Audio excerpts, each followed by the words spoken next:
Atlanta police admitting mistakes were made in the case of a missing airport worker. Hackers continue to hold the city of Atlanta hostage, and tonight, city officials still can't say how this happened. Looks like more rain this weekend. That means we're going to see 8 wet weekends out of 9. Winds picking up, temperatures on the rise. Ahead of that rainmaker, I'll time it out for you hour by hour coming up. Why Zell Miller's life resembled so many others in Georgia. The late feed starts right now.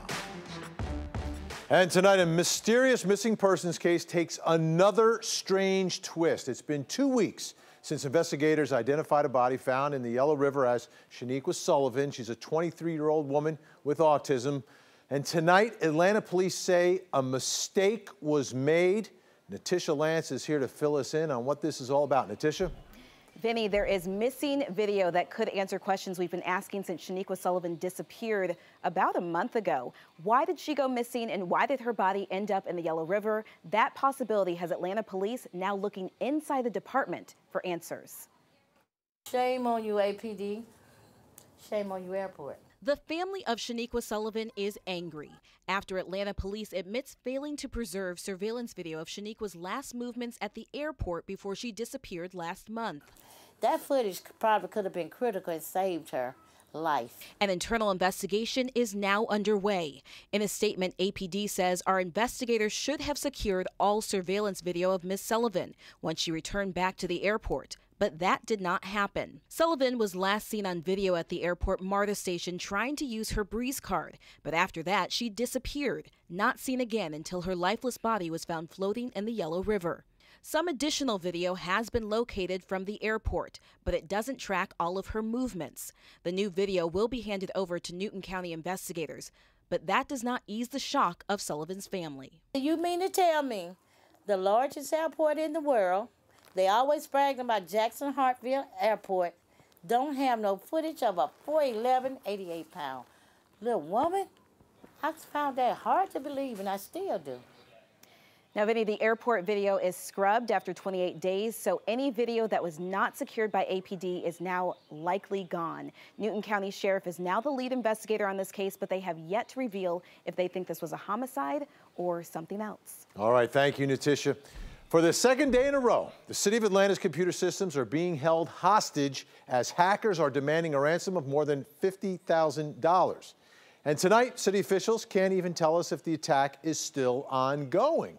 Ryan Kruger continues to follow this story for us. Ryan, any new answers coming tonight from City Hall? Yeah, not a ton of new information, Vinny. Now, I will say the city does seem to have a really good grasp on which departments were hit and which departments weren't. So they're kind of working through that. It's a whole lot of pen and paper. Can't use those computer systems anymore. The good news, Mayor Keisha Lance Bottoms saying today that it doesn't appear anyone's personal information, social security numbers, things like that, none of that was stolen. So that's the good news. But how this attack happened, why it happened, who was behind it, those kind of answers, we don't have the answers to. And we were asking these tough questions all day today from city officials, and we were getting responses kind of like this. We don't know. There's no way for us to know. We are not ready to share any definitive statements, but we don't have any details that can be released at this moment. This is a very fluid situation, not at this time. I can't give you, again, any definitive timelines. This is a marathon, not a sprint. But I can tell you we're working around the clock. You know, Ryan, last night I was talking about how the folks at Amazon might be watching all of this. Any reaction from the mayor on all of that? Yeah, I asked Mayor Bottoms that very question. Big corporation, possibly thinking about moving here. Here's what she said about that. This is the first time Amazon has come up in this discussion. That's an interesting question, but no, I'm not. Simply because there's so many other corporations who have faced this same issue. There are other cities across the country who face this issue. And the computer techs are working around the clock, but again, no timeline on when they think they'll be able to remove themselves from these ransom hostage takers. And speaking of that ransom, that $50,000, we asked the city again today if they're going to pay it. Still have not decided. Benny? All right, thanks so much, Ryan. Tomorrow, hundreds of thousands of people will be marching in 800 cities nationwide, including Atlanta. It's the March for Our Lives rally against gun violence. Christy Etheridge is at the big march in Washington, D.C. This event was created for kids by kids, and tomorrow 500,000 people, mostly young ones, will march 9 blocks down Pennsylvania Avenue to say not one more child should be shot in a school. The march will end here at the big stage by the U.S. Capitol, a frame for the building where their cries and signs could have lasting impact. And even though this is a big event with impressive big screens and citywide support, the focus will be on the kids. They're the ones who brought this to this point right now. Kids like 12-year-old Riley Taylor. It's going to be something she'll never forget. Her family is from Florida, very close to Marjorie Stoneman Douglas High School, the place that inspired this whole event. I think it's good that people want to take action and make a change, and they're not just kind of sitting around just waiting. They're trying to make things happen. No guns will be allowed on the main street or the sidewalks beside them, but there will be discussions about them by kids and celebrities alike. It's a movement now, and hopefully we'll see real change. This event was created after Parkland, but we're only an hour and a half away from the most recent school shooting at Great Mills High School in southern Maryland. And about 100 students from that school are expected to be here at the march. In Washington, D.C., Christy Etheridge, 11 Alive News. The March for Our Lives isn't just about guns, it's about school security. So should we put more guns in schools? Should we have more school resource officers? We've requested data from 7 metro area districts on their current SRO policies. There are tens of thousands of students in these districts. All the counties have armed post-certified officers on middle and high school campuses full-time. Most districts we looked at have a similar policy. 2 officers stationed at each high school and 1 at each middle school. None of the districts have a full-time SRO on any elementary school campus, but officers will respond if needed. On average, a school resource officer makes about $55,000. At minimum, it would cost Forsyth schools more than $1 million to put an SRO at each elementary school. Gwinnett County is the biggest district in the state, where it could cost at least $4 million. And we want to hear from you. Would you pay more in taxes for more school resource officers? We have a poll up right now at 11alive.com/vote. So we've heard a lot about gun reform, but one mom sat down with 11 Alive investigator Rebecca Lindstrom to have a candid conversation about our mental health system and why she fears her own son might do something desperate to get the help he needs.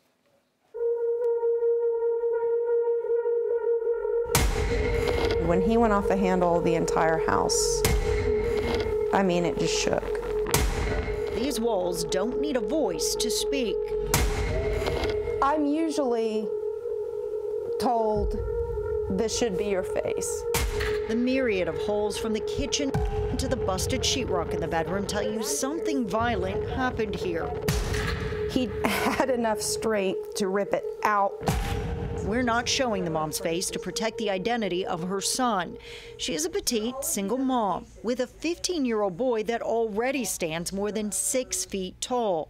He laid his body up on mine, looked down at me, and started hitting me in the face with his index finger, asking me who I thought I was. Then he started with his fist.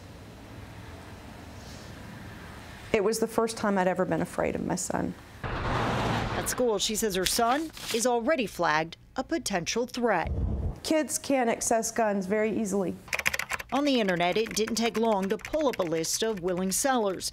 But she says that red flag by his name at school is an easy out to a complicated mental health problem. November fell apart. That's when her son got in trouble for defending himself from a bully. 4 months later, he still hasn't returned to school. He has an individualized education plan for Asperger's and disabilities caused by brain damage at birth. But his mom says the IEP is insufficient and teachers don't follow it. Her son is on Medicaid, but she says for nearly 18 months, the state has refused to pay for the kind of mental health counseling he needs. So you're telling me that a child that wants to kill himself and that wants his mother dead is not in a crisis? She's called both counselors and police to her home more than a dozen times, but they've often left, labeling her son's depression and aggression a domestic dispute. I will say it's not an easy system to navigate, and so, you know, her experience is not unique. Isn't that the problem, though? Oh, it's a huge problem. Because it should be unique. It should be, right. Sarah Vinson is a psychiatrist and board member of NAMI, the National Alliance on Mental Illness. She says out-of-pocket costs for an intensive residential program can easily cost $350 a day or $2,500 a week. It is an obvious financial barrier for parents who can't pay. If they don't pay for it, then the program's not going to take your kid, even if they meet criteria and they would benefit from it, right? She says Georgia only graduates about 6 new child psychiatrists a year. It's that shortage that causes some parents to take desperate steps, even giving up custody of their children to force the state to provide them care. It's an awful choice to have to make. But it's happening. But it does happen. It does happen. This could have been my face. This mom has no intention of doing that, but she is worn out, fighting to be heard. She fears something awful will happen if no one starts to listen. With no intervention, you become desperate. Desperate becomes impulsive. And Rebecca Lindstrom joins us now. How is the family doing tonight? Really heartbreaking, because after we reached out to the Department of Behavioral Health, the son was placed into a short-term care program, but they promised to get him a bed in a residential long-term care treatment environment. Unfortunately, because it took so long to get that paperwork processed, he lost the bed. So he's back at home, and the family still frustrated, still asking for help. I can't imagine the level of frustration. Thanks so much, Rebecca. Appreciate that report.